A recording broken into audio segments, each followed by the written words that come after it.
Hello VCT Pacific fans, my name is Ayrin. I'm the IGL for Global Esports, and today I'm going to show you how I call the shots.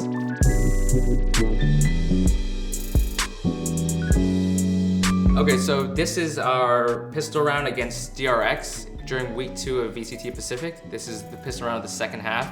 A lot of the pistol rounds are called by me. They're not really done by the coaches. The coaches do help a little bit, but the coaches realize that I have a thing for pistols. And recently, I think we have a 69% pistol rate, which is, to me, like I just saw this the other day, it's crazy to me. And the thing with DRX is that we know DRX is quite a group team, as we can see right here. They're on the C site, really grouped. That's how they really run their pistols a lot of the time. We thought, against a team of this caliber and their style, I knew we had to bring the aggression to them. We had to rush them and we had to make the play. So as you can see here in the pre-round, I'm just kind of playing near this B side here. My turret's in garage and my alarm bot is in B, and I'm just kind of playing for information. If they go C, there's nothing there. We're just kind of jiggling. And the real saucy part, or the good part of this strategy is that we have 4 people on the A side, and the whole idea here is if they go A, we're going to crunch them hard. We have the Omen blind, we have the KO flash on the long side. So if you notice, the small details matter. We have 3 flashers. We have 2 flashers on short, but the Omen flash is straight, so it can really blind all of this A main area with a straight line. And if they go long A through this way, we have KO who can throw a flash with Jet. So it's kind of a death trap for them to come A.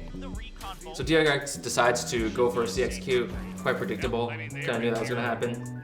So as you see, our team is moving really quickly here on the flank side. So I've already called that's a CXQ. The team doesn't know because there could be people hiding, anywhere between outside garage and T-spawn. Right now, it's a really important decision. It's not just a simple fact that we have 4 people flanking the enemy and it's, everyone goes flank or blah, blah, blah. It's really important, the decisions here, because there could be a person watching where we're going, hiding. So we have to clear him. He can hear our footsteps. So a big reaction, when teams know that you're flanking heavily, it means that the other side, where I am here in garage and CT, is weak. So as you'll see later, DRX has a reaction, and I don't think it's the worst reaction, but the natural reaction is to push garage or push CT, which they do one of those later in the round. But going back to what my team is doing, it takes a lot more practice than people realize. When right now in this moment where there's 4 people together, they have to decide who's flanking, who's gonna go back to garage, and who's going back to CT spawn.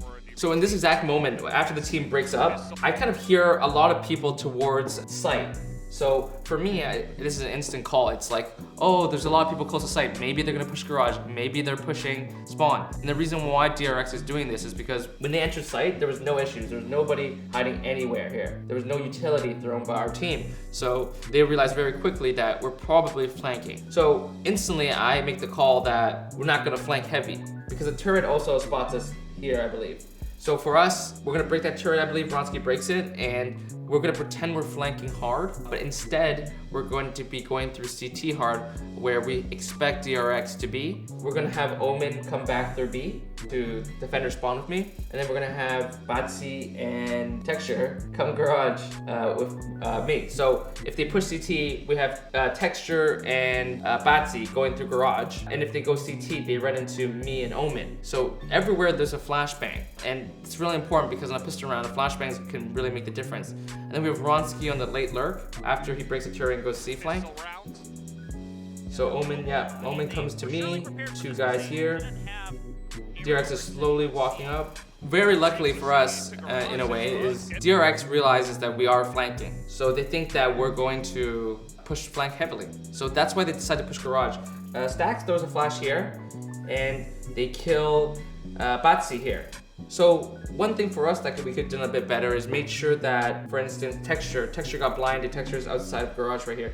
Texture needs to be with Batsy for the trade, but this works out amazingly because in the mind of DRX is that we're flanking, we're probably not grouped together in garage. So they get a first kill and they immediately assume that maybe there's 1 more, but they don't realize that there's 3 more and Ronski's come back as well. So 4 people about to pinch them. Moments after this, Manya throws an amazing blind and it catches all of DRX. one, but there is a guy in the window There that it did is. not clear out. As Ayrin and Monyet push on through, as now with utility out, he's being sprayed down. Foxy, though, is able to trade one back, headshot. So yeah, as you saw there, we had Monyet through a blind that blinded all these guys in garage. Texture ran towards them, I ran towards them. So as you saw, things happened really quickly, and I think if you want to excel in your pistol rounds, you gotta really narrow down what is the problems for your team and what succeeds for your team. And what works for us a lot is being really grouped and trying to, you know, guess one step ahead of what the enemy's doing. Here, I think DRX falls right into our plan. And at the very last second here, we have Stacks here. He's in a horrible position. He's exposed to so many different angles. And to beat a really good team like DRX, you have to be one step ahead or try to be one step ahead. And it's always a risk to try and guess what the opponent is doing. But if you play it safe, you'll be sure to lose. So RB gets a kill here, and it's very close actually, but the frenzy god, so there was not much for him to do there. So there you have it. Thank you guys for tuning in. That's how I call the shots. Hope you guys enjoyed it. Hope you guys learned a lot. And if you want to see more clips like this, learn more about the game, learn more about my team, make sure to tune into VCT Pacific. Thank you.